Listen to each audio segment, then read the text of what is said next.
വേദനയെ വാക്കുകൾ കൊണ്ട് പറഞ്ഞറിയിക്കാൻ കഴിയില്ല. എന്നിരുന്നാലും ഒരാളുടെ വേദനയിൽ എത്രമേൽ കൈത്താങ്ങാകുവാൻ നമുക്ക് കഴിയുന്നുവോ അതായിരിക്കും നമ്മൾ അവർക്ക് നൽകുന്ന ഏറ്റവും വലിയ സമ്മാനം. ഒരു വ്യക്തിയോട് നമ്മൾ ക്ഷമിക്കുമ്പോൾ അയാൾ ചെയ്തതെല്ലാം മറന്നു എന്ന് അർത്ഥമില്ല. ക്ഷമിക്കുക എന്നത് നമ്മുടെ കടമയാണ്. ഓർത്തു വയ്ക്കുക എന്നത് നമ്മുടെ മുൻകരുതലും. സ്നേഹിക്കണം. സാഹചര്യങ്ങൾ മാറുമ്പോൾ ഒഴിവാക്കുന്നവരെയോ അവഗണിക്കുന്നവരെയോ അല്ല, ഏത് സാഹചര്യത്തിലും കൂടെ നിൽക്കുന്നവരെ. സംസാരം എന്നത് ബന്ധങ്ങളുടെ ഹൃദയസ്പന്ദനമാണ്. എപ്പോൾ അത് ഇല്ലാതാകുന്നുവോ അപ്പോൾ മുതൽ ബന്ധങ്ങളുടെ ശക്തിയും കുറയുന്നു. സ്വന്തം ആവശ്യങ്ങൾക്ക് വേണ്ടി മാത്രം സ്നേഹിക്കുന്നവരെ തിരിച്ചറിയാൻ കഴിയാതെ പോയാൽ അതുതന്നെയാണ് ജീവിതത്തിലെ ഏറ്റവും വലിയ പരാജയം. വിശ്വാസത്തിൻ്റെ അടുപ്പവും ബഹുമാനത്തിൻ്റെ അകലവുമാണ് നല്ല ബന്ധങ്ങളെ നിലനിർത്തുന്നത്. ഇഷ്ടമില്ലാത്തവരുടെ അടുത്ത് സ്നേഹമോ പ്രീതിയോ സമ്പാദിക്കാൻ ശ്രമിക്കരുത്. കാരണം അത് അഭിമാനം പണയം വയ്ക്കുന്നതിന് തുല്യമാണ്. വിനയവും എളിമയും തൻ്റെ സ്വത്തായിട്ടുള്ള ഒരു വ്യക്തിയെ എല്ലാവരും ഇഷ്ടപ്പെടുന്നു. ജീവിതത്തിൽ അവർക്ക് പ്രശ്നങ്ങളും പ്രതിസന്ധികളും അപൂർവമായിരിക്കും. സ്വപ്നം കാണാനുള്ള കഴിവ് നമുക്കുണ്ടെങ്കിൽ അത് യാഥാർത്ഥ്യമാക്കാനുള്ള കഴിവും നമുക്കുണ്ട്. അതിന് ആത്മവിശ്വാസം നഷ്ടപ്പെടാതെ പ്രയത്നിക്കാൻ തയ്യാറായാൽ മാത്രം മതി. ഒരു കാർമേഘവും ഒരുപാട് കാലം നിലനിന്നിട്ടില്ല.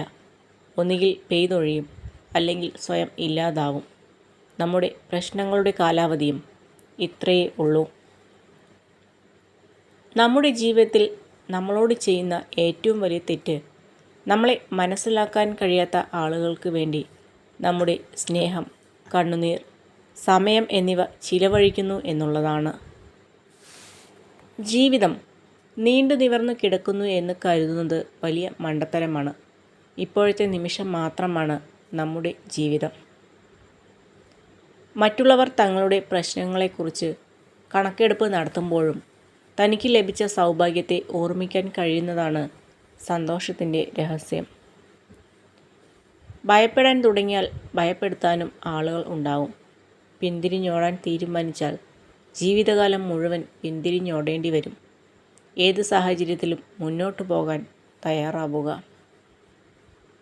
നിങ്ങളുടെ സ്വന്തക്കാർ ആരാണെന്ന് ചോദിക്കുന്നവരോട് പറയുക, അവസ്ഥ നല്ലതാണെങ്കിൽ എല്ലാവരും സ്വന്തക്കാർ. അവസ്ഥ മോശമായാൽ സ്വന്തക്കാരുമില്ല, ബന്ധുക്കളുമില്ല.